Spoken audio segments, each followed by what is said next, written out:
34,83,236 కోట్ల రూపాయలతో బడ్జెట్ ప్రవేశపెట్టారు ఆర్థిక మంత్రి నిర్మలా సీతారామన్. 137% అధిక కేటాయింపులతో ఆరోగ్య రంగానికి ప్రాధాన్యమిచ్చారు. మౌలిక సదుపాయాల కల్పనకు భారీగా నిధులివ్వడంతో పాటు పెట్రోల్, డీజిల్, మద్యం, ఆయిల్ ధరలపై అగ్రిసెస్ విధించారు.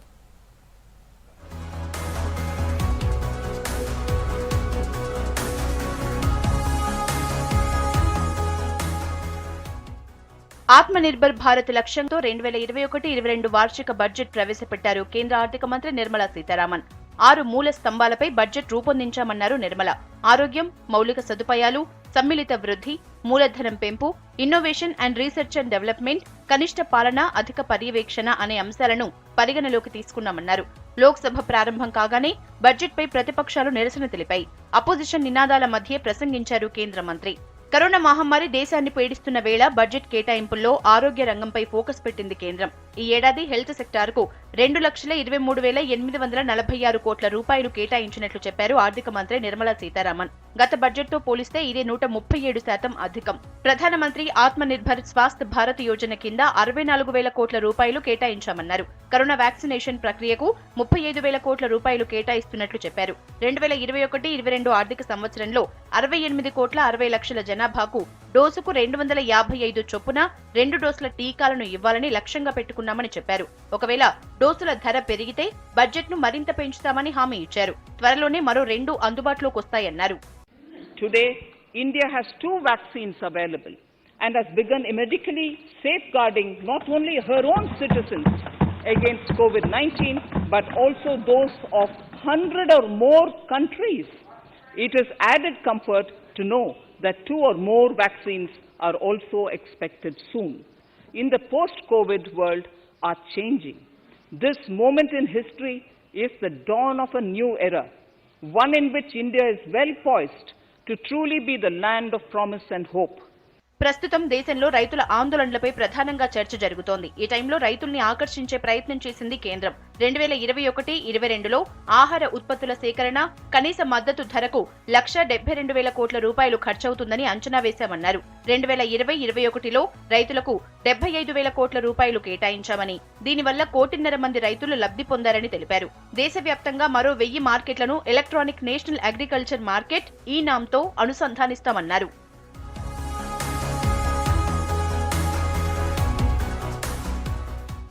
ఇప్పటికే భగ్గుమంటున్న చమురు ధరలు ఇప్పుడు మరింత పెరిగే అవకాశాలు కనిపిస్తున్నాయి. పెట్రోల్పై 2.5 రూపాయలు, డీజిల్పై 4 రూపాయల అగ్రి ఇన్ఫ్రాసెస్ విధించనున్నట్లు ఆర్థిక మంత్రి నిర్మలా సీతారామన్ బడ్జెట్ ప్రసంగంలో ప్రకటించారు. దీంతో ఇప్పటికే చాలా ప్రాంతాల్లో 90 రూపాయలు దాటిన లీటర్ పెట్రోలు ధర 100 రూపాయలకు చేరే అవకాశాలు కనిపిస్తున్నాయి. అయితే ఇన్ఫ్రాసెస్ పెంపుతో రేట్లేం పెరగవని చెప్తోంది కేంద్రం. ఎక్సైజ్ ట్యాక్స్ తగ్గిస్తామని, దాంతో వినియోగదారులపై ఎలాంటి భారం పడదని చెప్పారు నిర్మలా సీతారామన్. ఇక మద్యం ఉత్పత్తులపై 100%, ముడి పామాయిల్పై 17.5%, సోయాబీన్, పొద్దుతిరుగుడు ముడి నూనెపై 20% అగ్రి ఇన్ఫ్రాసెస్ విధిస్తున్నట్లు చెప్పారు. Our government has kept fuel supplies running across the country without interruption during the COVID-19 lockdown period.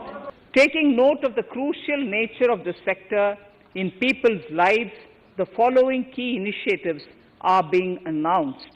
Ujjwala scheme, which has benefited 8 crore households, will be extended to cover 1 crore more beneficiaries in next 3 years to the city gas distribution network. Nirmala Sitharaman తన బడ్జెట్లో senior సిటిజన్లకు కొన్ని వెసులుబాట్లు కల్పించారు. 75 ఏళ్లు దాటిన senior సిటిజన్లు IT returns దాఖలుకు మినహాయింపు కల్పిస్తున్నట్లు ప్రకటించారు. Pension, వడ్డీ ఆదాయం ఆధారంగా ఐటీ మినహాయింపు కల్పిస్తున్నట్లు చెప్పారు. కేంద్రం తాజా నిర్ణయంతో పెన్షన్, వడ్డీతో జీవించే వారికి ఐటీ రిటర్న్స్ దాఖలు నుంచి మినహాయింపు లభించనుంది. అయితే ఆదాయ పన్ను స్లాబుల్లో మార్పులుంటాయని ఆశించిన వర్గాలకు మాత్రం నిరాశ ఎదురైంది. ఆదాయ పన్ను స్లాబుల్లో ఈ బడ్జెట్లో ఎలాంటి మార్పులు చేయలేదు కేంద్ర ప్రభుత్వం.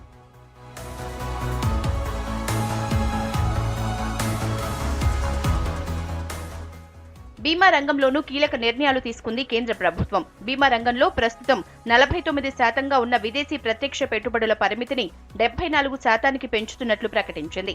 ఇక లైఫ్ ఇన్సూరెన్స్ కార్పొరేషన్ ఆఫ్ ఇండియాను ఈ ఏడాదే పబ్లిక్ ఇష్యూకు తీసుకురానున్నట్లు చెప్పారు నిర్మలా సీతారామన్. 2 ప్రభుత్వ రంగ సంస్థల్లో భారీగా పెట్టుబడుల ఉపసంహరణకు కేంద్రం నిర్ణయించింది.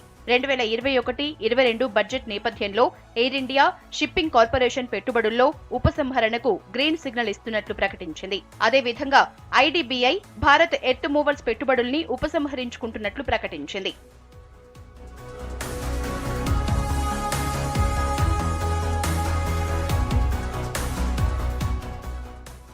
కాలుష్య నియంత్రణ చర్యల్లో భాగంగా మరిన్ని కీలక నిర్ణయాలు తీసుకుంది కేంద్రం. వాహనాలు పర్యావరణ హితంగా ఉండేలా, వాటి నుంచి వచ్చే కాలుష్యాన్ని తగ్గించేలా పాలసీ తయారు చేస్తున్నట్లు ఆర్థిక మంత్రి చెప్పారు. దీనికోసం 2217 కోట్లను కేటాయించారు.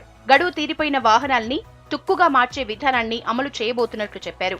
దీనిలో భాగంగా పర్సనల్ వెహికల్స్ లైఫ్ టైం 20 ఏళ్లు, కమర్షియల్ వెహికల్స్ లైఫ్ టైం 15 ఏళ్లుగా నిర్ణయించారు. దీనికి సంబంధించిన పూర్తి వివరాల్ని త్వరలోనే చెప్తామన్నారు. పాత వెహికల్స్ కు చెక్ పెట్టి కొత్త వెహికల్స్ సేల్స్ పెంచాలన్న కేంద్ర నిర్ణయంతో స్టాక్ మార్కెట్లలో ఆటోమొబైల్ షేర్ల దూకుడు కనిపించింది. ఎప్పటిలాగే ఎన్నికలున్న రాష్ట్రాలకు కేంద్రం ప్రత్యేక శ్రద్ధ పెట్టినట్లు కనిపిస్తోంది. కేరళ, అసోం, వెస్ట్ బెంగాల్, తమిళనాడులో త్వరలో అసెంబ్లీ ఎన్నికలు జరగనున్నాయి. ఈ నేపథ్యంలో 4 రాష్ట్రాలకు కేంద్ర ప్రభుత్వం బడ్జెట్లో భారీ కేటాయింపులు చేసింది. ప్రధానంగా మౌలిక వసతుల కల్పనపై ఫోకస్ పెట్టింది. అసోం, కేరళ, బెంగాల్లో 5 ప్రత్యేక జాతీయ రహదారుల అభివృద్ధికి నిధులు కేటాయించింది కేంద్రం. బెంగాల్లో 25,000 కోట్లతో 675 కిలోమీటర్ల మేర జాతీయ రహదారులు అభివృద్ధి చేయనున్నారు. అసోంలో 19,000 కోట్లు, కేరళలో 65,000 కోట్లతో జాతీయ రహదారుల్ని అభివృద్ధి చేయనున్నట్లు ఆర్థిక మంత్రి తన ప్రసంగంలో చెప్పారు. అస్సాం, బెంగాల్లో పనిచేస్తున్న టీ కార్మికుల కోసం 1,000 కోట్ల రూపాయలు కేటాయిస్తున్నట్లు ప్రకటించారు. బడ్జెట్ డే వచ్చిందంటే చాలా మంది దృష్టి మొత్తం స్టాక్ మార్కెట్లపైనే ఉంటుంది. ఈసారి బడ్జెట్ మార్కెట్లతో పాటు ఇన్వెస్టర్లలోనూ జోష్ నింపింది. గత వారంలో వరుస నష్టాలతో డీలా పడిన మార్కెట్లు బడ్జెట్ అనౌన్స్మెంట్ తో ఒక్కసారిగా పరుగులు పెట్టాయి. సెన్సెక్స్ 2,314 పాయింట్లు లాభపడి 48,600 పాయింట్లకు చేరింది. నిఫ్టీ 646 పాయింట్లు లాభపడి 14,281కి చేరింది. చరిత్రలో మొదటిసారి పేపర్లెస్ బడ్జెట్ ప్రవేశపెట్టారు కేంద్ర ఆర్థిక మంత్రి నిర్మలా సీతారామన్. కరోనాతో ఈసారి బడ్జెట్ ప్రతుల్ని ప్రింట్ చేయలేదు. దీంతో బడ్జెట్ పత్రాలకు బదులు ట్యాబ్ తో పార్లమెంటుకు వచ్చారు నిర్మల. గతంలో బడ్జెట్ కాపీలను ఆర్థిక మంత్రులు లెదర్ సూట్ కేసుల్లో తీసుకొచ్చేవారు. అయితే 2019-20లో నిర్మలా సీతారామన్ సంప్రదాయ వస్త్రం లాంటి సంచిలో బడ్జెట్ పత్రాల్ని తీసుకొచ్చారు. ఈ ఏడాది కరోనాతో ట్యాబ్ లో బడ్జెట్ పద్దును తీసుకొచ్చారు.